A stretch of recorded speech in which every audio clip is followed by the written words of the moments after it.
what we think will happen is that the AI labs will start trying to do a software only intelligence explosion. And the reason for that is it's way, way, way faster and easier for your AIs to change the software than it is to change the hardware. Yeah. Because with software, you can just, change some lines of code on your computer and then propagate that out to all of the AIs running in all of the servers basically immediately. With hardware, there's this very, very lengthy process that takes years. TSMC Arizona was, a chip fab that's trying to get produced in, the US.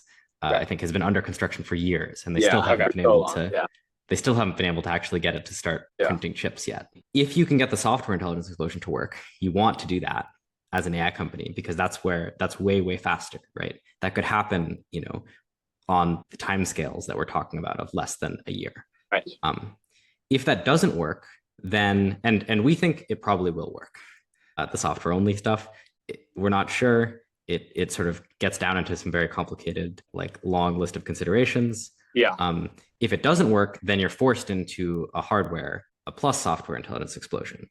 And what that looks like is you have AIs helping you build better chips and potentially also helping automate the economy broadly so that you can invest more into chips.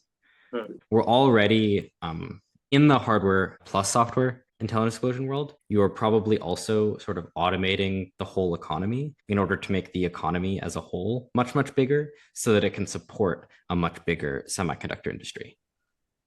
And that's sort of necessary to make the math work out of having like if you want to have $100 trillion semiconductor industry, you need to have a much, much bigger economy as a whole.